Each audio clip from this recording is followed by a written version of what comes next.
to my podcast for now. This is the first Boss Lady, Bossed Up radio show, Black Power Hour. We're going to do the Black Power Hour first.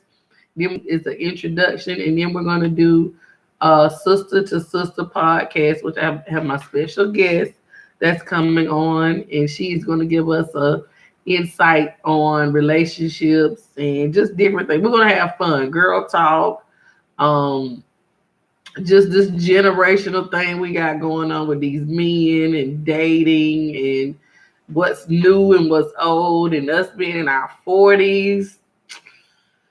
It's quite different than it was when I was 25. I was married for quite some time. So now that I'm a little older, it's like, what do you expect out of these guys now? You can't expect too much and you can't expect too little because it's just out of whack. But for right now, we're gonna stick with the Black Power Hour, which I do my own podcast every day around this time.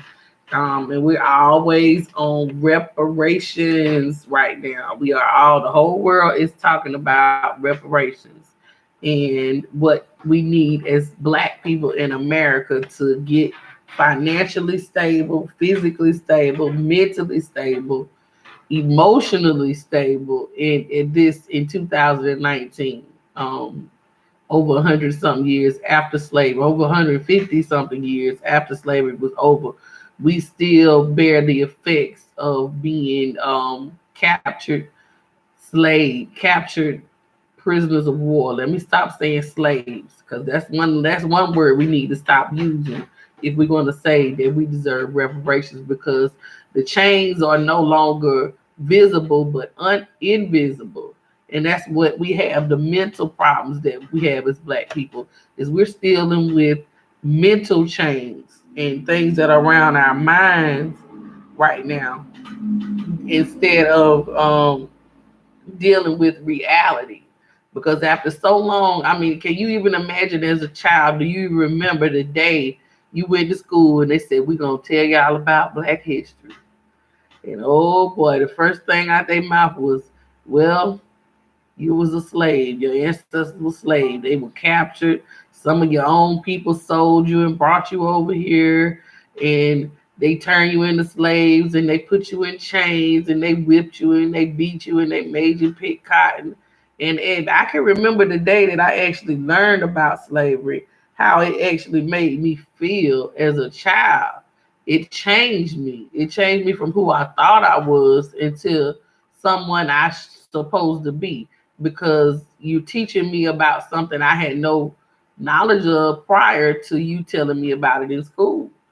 And I can imagine what that was like for other kids my age. At, like, I guess we started learning about slavery when in the 5th grade, 4th grade, something like that. 3rd grade, when they started teaching you about history, whenever it was. But it wasn't a comfortable feeling. And we all had this, well, I wouldn't have made it as a slave. I would have got killed. I would have jumped. I would have did this. No, if you would have been a slave at that time, you would have done whatever it is you had to do to survive.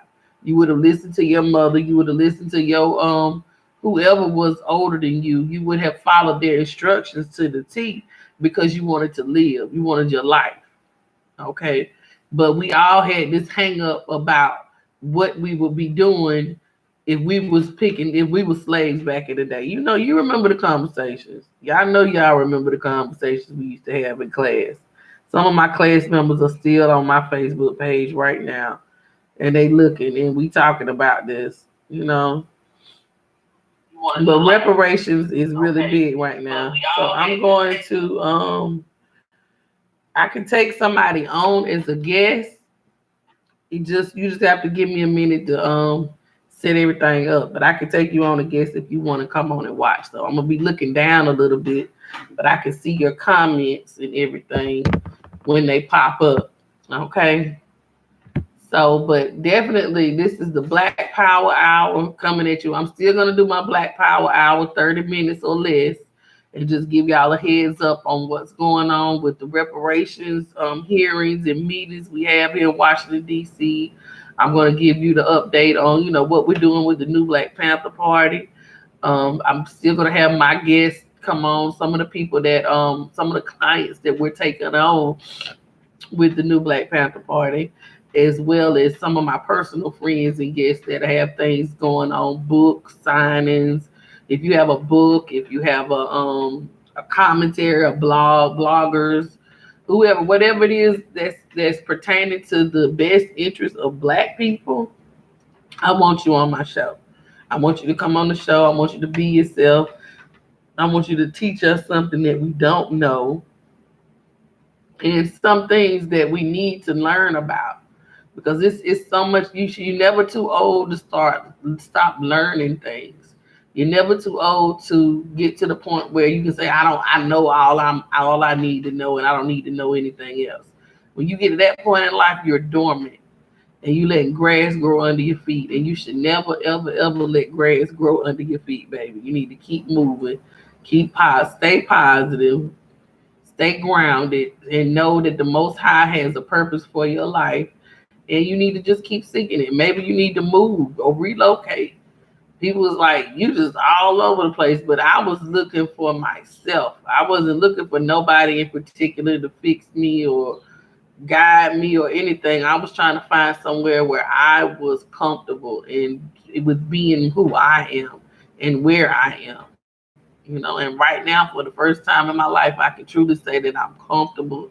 I'm okay with me. I'm okay with the decisions that I made, and the choices that I made. My kids don't hate me for choosing to find myself. That was one of the biggest guilt trips I ever had, was the fact that I had to leave my children for a while.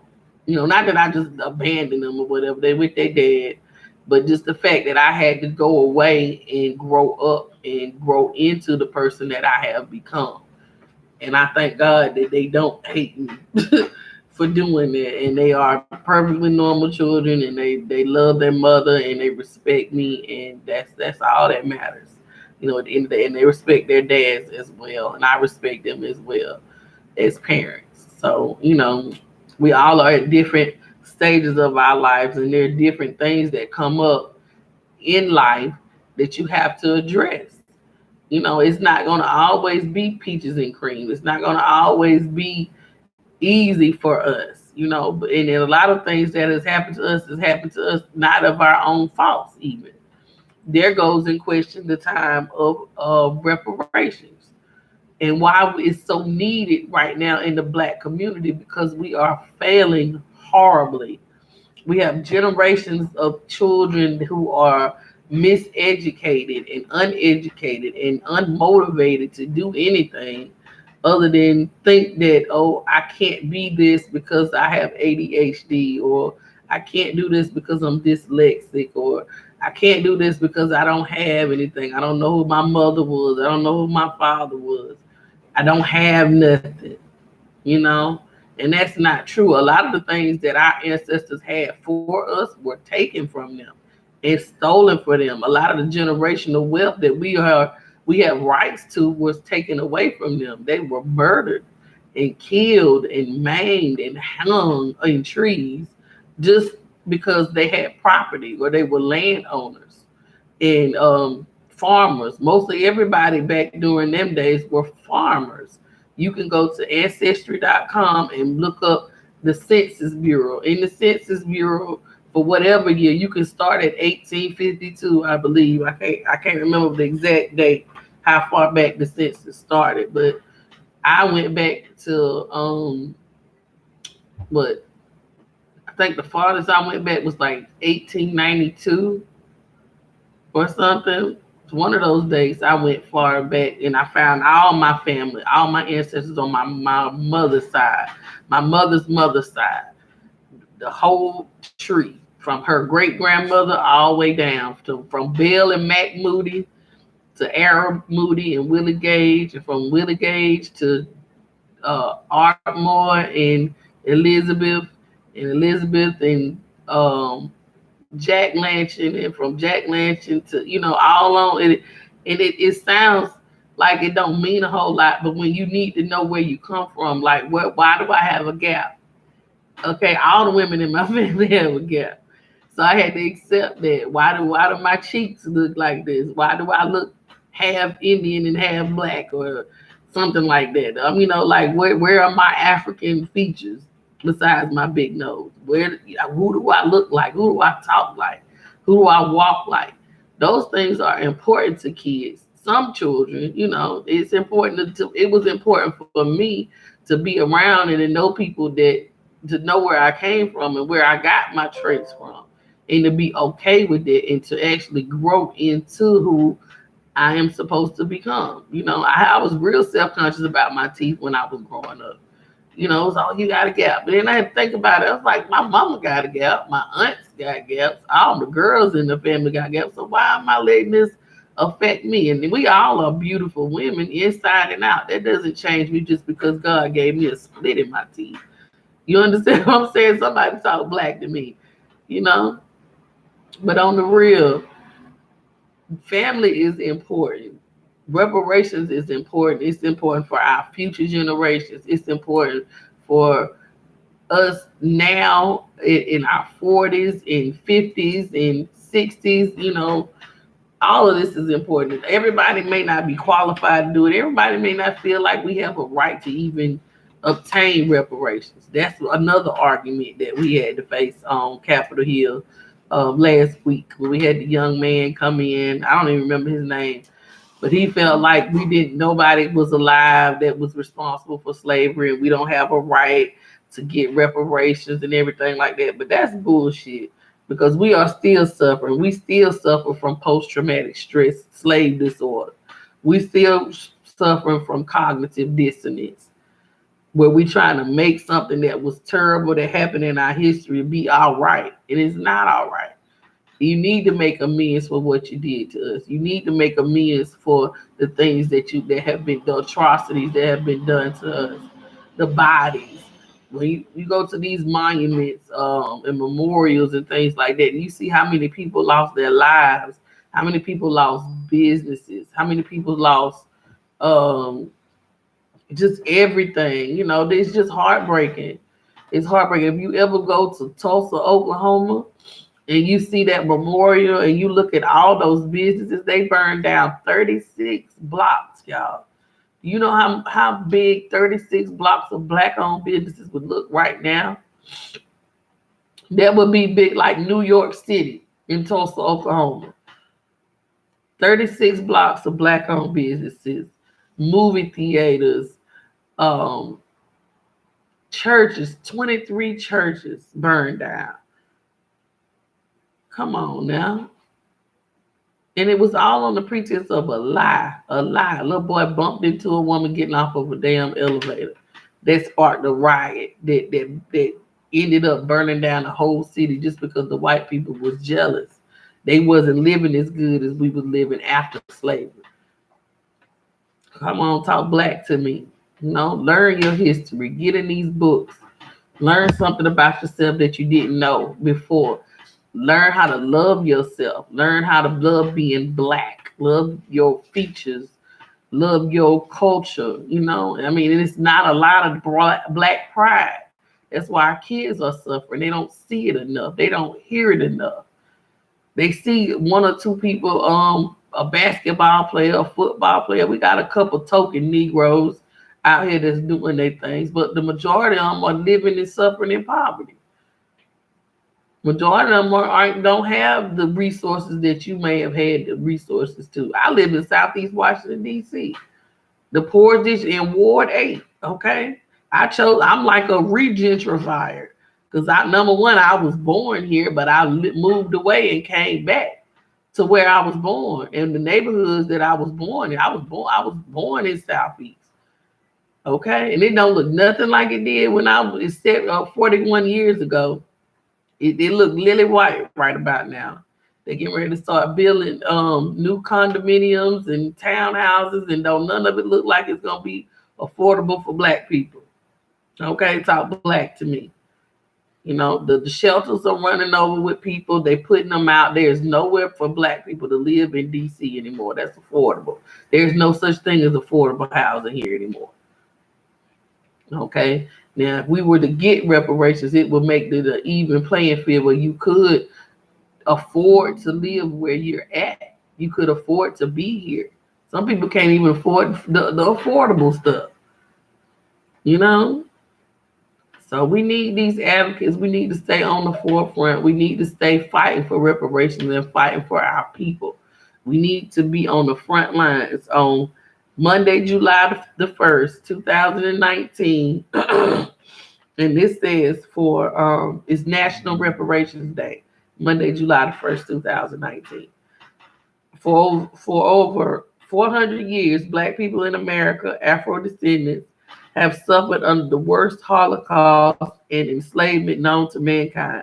The tragic and chronic effects of the transatlantic slave trade, segregation, continued human rights violations, police brutality, poverty, poor education, self hatred, and a host of other ills plague our community that are a direct result of the Black Holocaust suffered at the hands of white America. Talk black to me, all right? Take a stand July the 1st, 2019, and join the National Day of Reparations. Take a positive affirmation act towards building a united front to achieve reparations for our people. For information, call 202-875-9623 or info black-empowerment.com. This is July the 1st call to action right here. Okay, and we passed some of these out at the State House when we went to hear the reparations hearing. Okay, and then this is what we're gonna do on the July the 21st. It's a special election news conference, reparation in the 2020 elections. National Press Club, this is where we're gonna be at 529 14th Street, Northwest Washington, D.C., Monday, July the 1st, 2019, from 1 p.m. to 3 p.m. This is where we'll be. We have the attorney Malik Zulu Shabazz, national president of Black Lawyers for Justice, Dr. Leonard Jeffries, reparations historian, and my chairman, Hashim Ekanaton Nzinga, national chairman of the New Black Panther Party. We have Dr. Mustafa Al Ansar, Afro Descendants Institute of Human Rights. Okay, and these are all people. It's a lot more too. This is just a short list of the people that's going to be at the reparations election, and we're going to ask them the tough questions. We want the land. We want over $1 trillion. They can print the money up, y'all. It's not like they can't give us this money. They can print the money. They have right. They can print the money. Money is not backed by gold anymore. They can print up this damn money and give it to us and let it circulate in the economy if they choose to. If they choose to. But what we're going to have to do is demand that they give us reparations and put our foots down and start taking our money out of these banks, start boycotting a lot of these businesses that are still benefiting from slavery and things like that. And then we have a way to do it civil. We can do it civil, but we can get into some gangster shit. And that's just all real. And the people is tired. My people are tired. We tired of dealing with this stuff. We tired of being killed and hunted down like dogs and animals and things like that. We're tired of being second class citizens when we first class in consumers. How can we consume everything but we own nothing? Talk black to me. How can we be the number one consumers in the world, but we don't own a damn thing? We don't even own the corner stores in our neighborhoods anymore. We don't own the grocery stores in our neighborhoods anymore. We don't farm anymore. We don't have any of those skills that it takes to survive on our own anymore. They've taken those things away from us. They've locked up our black men. How can you be the minority, but you the majority in jail? Talk black to me. We know what the problem is. We know who the problem is. Now it's time to do something about it and make amends for it. That we don't just need just an apology. Yes, we will accept your apology. Yes, you know your ancestors did us dirty, but you're still reaping the benefits of what they did. You got free labor. You got over 400 years of free labor out of the souls and the grit and grime and blood and sweat and tears off the backs of black people. Some of us have grandparents that are old enough to remember slavery and old enough to remember what happened. My dad was old enough. He said he didn't even know they was slaves. My dad is 80 something years old. He's still living. He said they were out there in the cane field picking cane, cutting the cane down, sugar cane in Georgia. He said we didn't know we were slaves. We didn't know what we were doing. We was just kids, you know. But it all affected them. It all had a effect and an impact on all of us.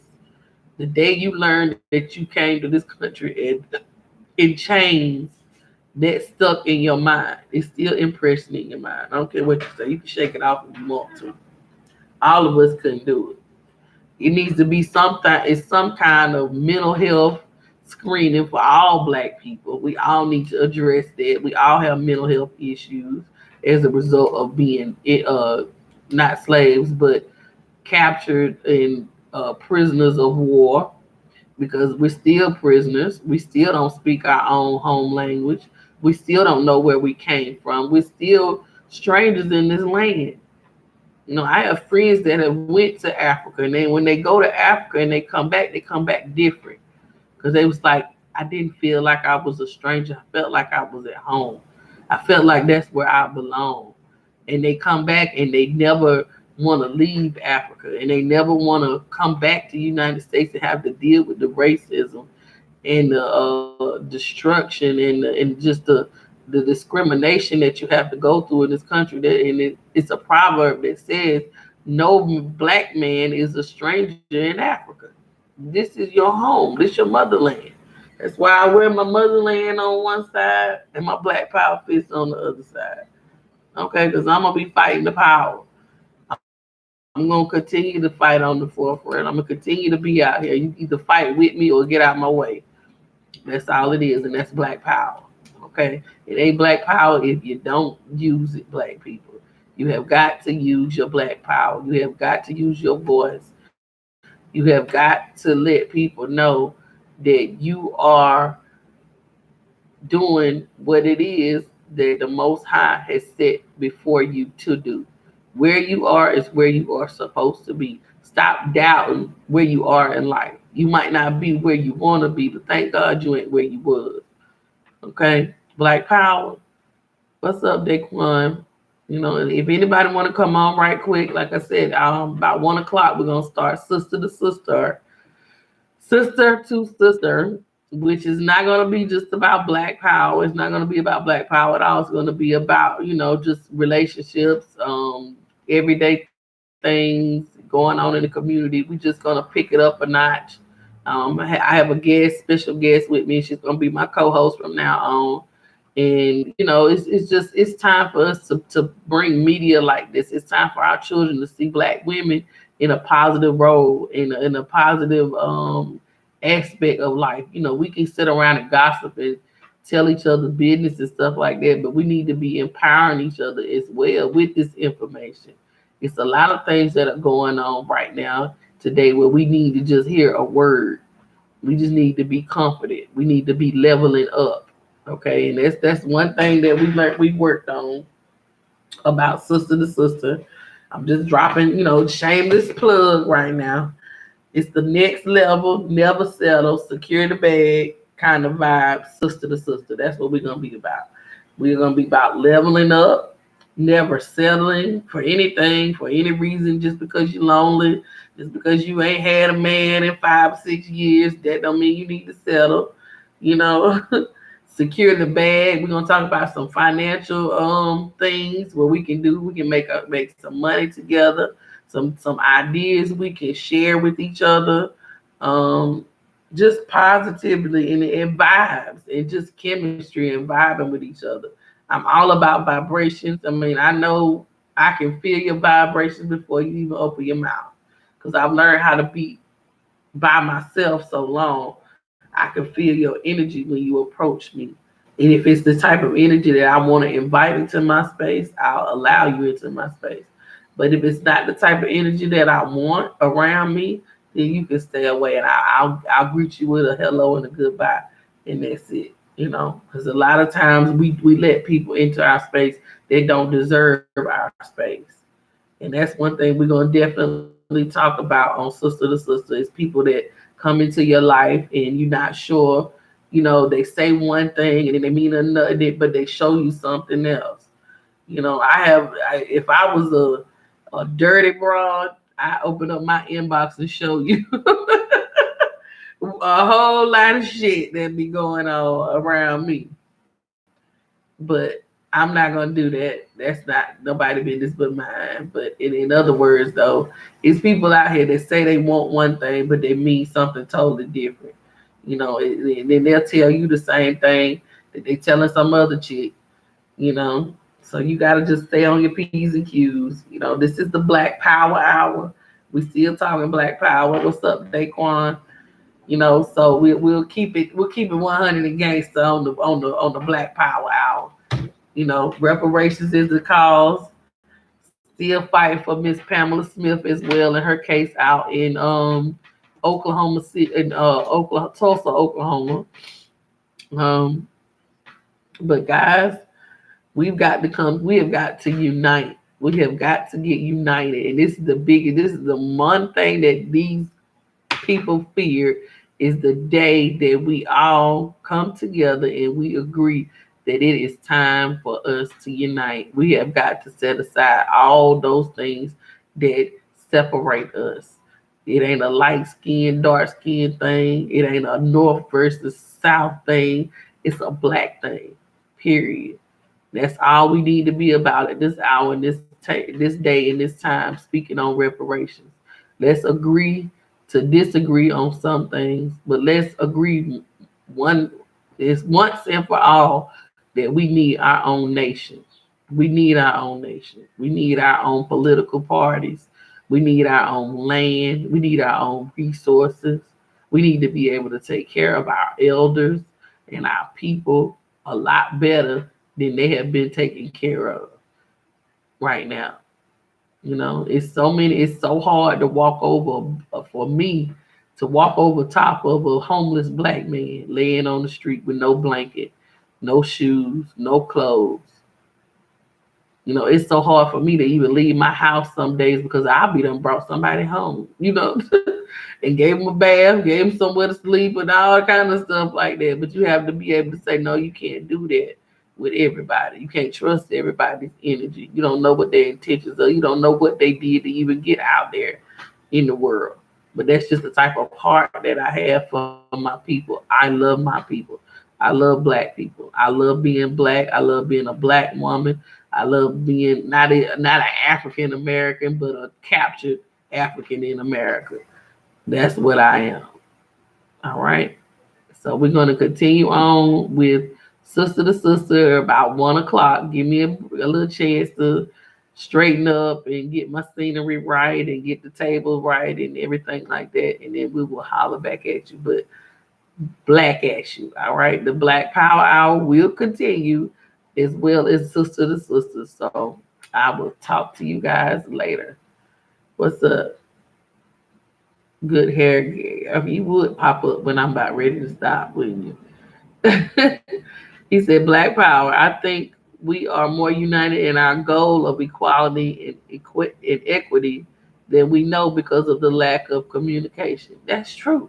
But that's why we need to use our social media platforms in order to keep that going. We need to use social media. We need to come together and say, okay, social media is here. We can laugh and joke and share bullshit, but we need to be getting together collectively. We need to be networking with each other.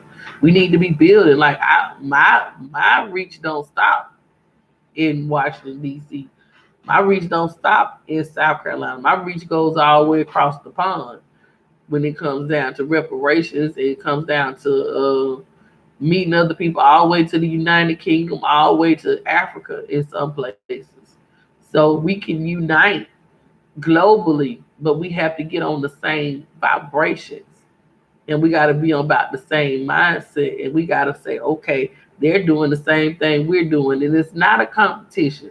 That's one thing I hate about black people is we get on these platforms and we want to compete with one another. You got ADOS against Incobra. Incobra has been the longest running reparations thing since beginning to they start talking about it. There's no competition. You got ADOS that come up. They talking about Yvette Carnell and Tone, whatever. I mean, I only watched them a couple times, and I don't see where they making a big imprint in. They just making a lot of noise, but they are not the ones that's going to be on the panel. None of them were invited to the hearings. If anybody we need to have on the hearing panel, it needs to be Dr. Claude Anderson. He needs to be on the hearing panel. He has a book, Powernomics, that he expresses what it's going to take and how it's going to take. He got a scientific proven that they can give us reparations, but we're going to have to take it. And then when we take it, this is what we're going to all have to do with those reparations. We're going to have to invest it. We can't just get this money and go crazy shopping and give it right back to them. You know, and then you got some niggas, and I can say niggas because they don't block you off Facebook for saying niggas. They block you for saying the other words. But they're talking about when they get their money, they're going to do what they want to do with it. They're going to buy clothes. They're going to go shopping. They're going to do all this old ignorant ass shit with it. Them the ones that can stay over here with the white folks and continue to be treated how they want to be treated. But me and my folks, we are going to get this land. We already securing land. I've already been a landowner. I gave up my land and everything like that because I didn't feel like nobody was even interested in listening to what the plans that I had going. But now that I've united with people that know what they want to do with the land, it's time for them to free up this land. The government has plenty of Federal Reserve land.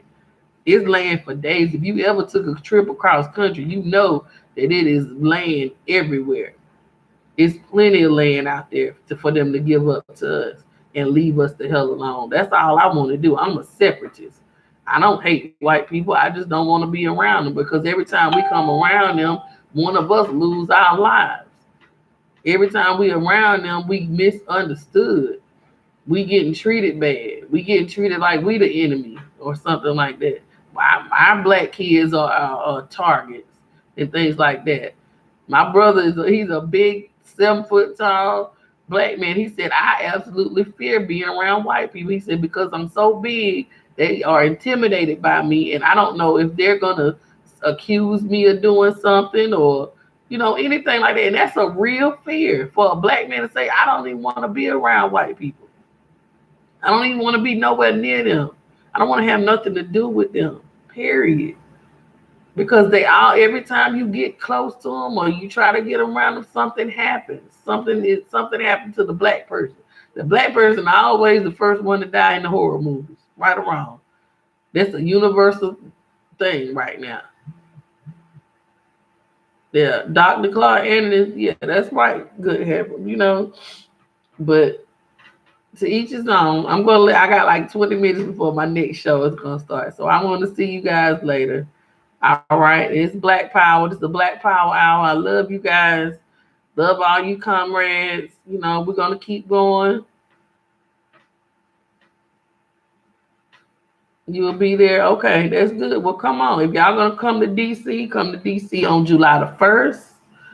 Please be there or be square. And we're going to the Senator Mitch McConnell's house at 5 o'clock. After this press conference is over, we're going to knock on that crapper's door, front doorstep, and we're going to let him know how we feel about reparations and what it is we think he can do with his opinion about hiring Barack Obama was their sin for reparations. Okay, Ashe, Black Power, people. That's it. It is what it is.